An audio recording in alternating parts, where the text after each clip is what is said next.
My name is Cherie Romney, and I have 4 children. My son, Everest, is 17 years old. He is a junior at Corner Canyon High School. He was incredibly healthy. Had no underlying and has no underlying conditions. He has no blood clot disorders or any other challenge with his health. He's an elite athlete. He was in April of 2021. He had no health problems whatsoever. Everest went in to go get his vaccine because we felt a lot of pressure from the vaccine mandates. There was a lot of talk about potentially needing vaccines for him to participate in tournaments. And going into the summer, for him, this was a really big deal. This summer was supposed to be the summer that he was scouted. On April 21st, Everest got the Pfizer vaccine, his first shot. That night, Everest started to have extreme swelling in his arm and especially in his neck on the right side, same side as he got his shot. He went to a tournament that very weekend, and the swelling continued to increase. By the time he got home, just 2 days later, Everest was in a terrible state.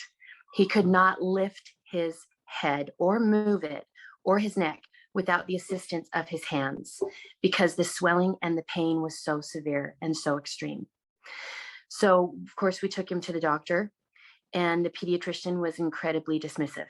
He said, oh, it's a pulled muscle. Oh, he's just crooked his neck. Oh, he's hit it during a basketball game. Everest said, no, I've been playing basketball for 14 years. I have never felt anything like this. I know what a pulled muscle feels like. That's not what this is. I insisted that they do more tests. So they did this CAT scan, which actually my insurance has never paid for and will not pay for. They did the CAT scan. When they did the CAT scan, they found some swelling or a potential, what we later found out was a blood clot inside his jugular vein on the right side, same side as he got the shot. Within 2 days, Everest was having severe head pain.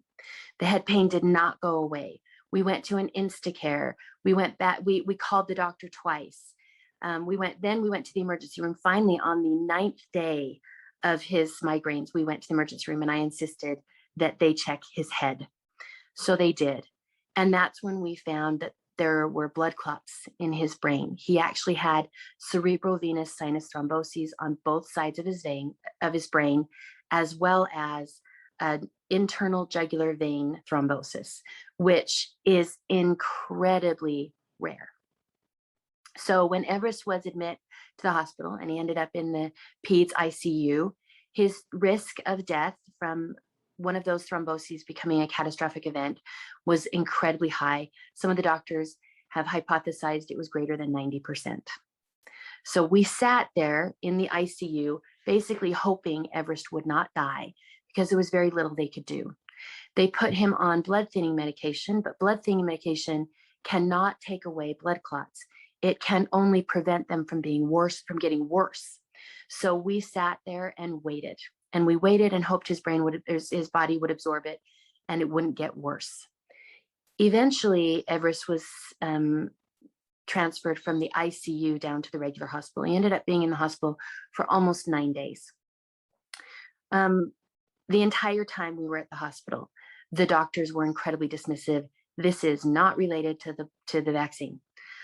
And it didn't matter what I said. It didn't matter. They did not want to hear it. They did tests on Everest from Black Plague to HIV. They tested him for HIV twice, and they never thought to look really hard at the vaccine. They really dismissed it. In fact, when I would push them, I actually had one of the physicians say, "Why are you being so combative?" And I said, because the symptoms started the night of his shot. I was so frustrated. I found more data about this vaccine and about blood clots and about another woman in her 50s who had had exactly the same reaction to the Pfizer vaccine. I found that data and gave it to the doctors, and they still dismissed me. Everest was 100% sure, and still is 100% sure to this day, that it was the vaccine that caused it. He's never experienced anything like it. He never had migraines before, ever. He never had blood clots before. He never had an injury that felt like that before. And he didn't get an injury when he was playing basketball in the tournament that weekend in that area. So it does not make sense that it was not related to the shot. And I agree with him. He was very frustrated. We all were. There were times when it just felt like it didn't matter what we said and we had no power. We felt totally powerless.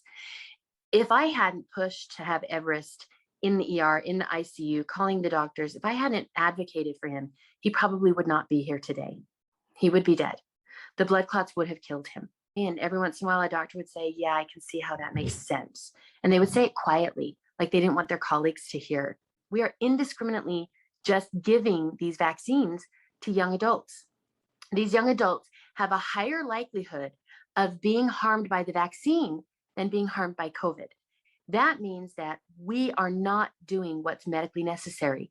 We are causing medical harm by vaccinating young adults and if we vaccinate children. The original source of his blood clots in his brain is still there.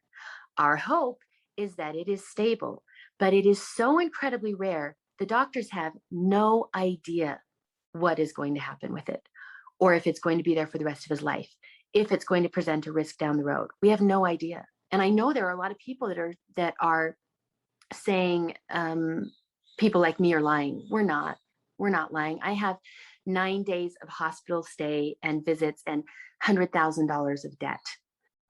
The doctors don't know how to treat you when you come in because that information has not been shared. So your condition continues to escalate. I would beg them to stop hurting children and teens. I would beg them. Because that's what they're doing. Indiscriminately vaccinating children and teens who do not need the vaccine is causing harm. It is destroying lives, young, healthy lives. I'm lucky. My son is still alive. I know there are other children who are not.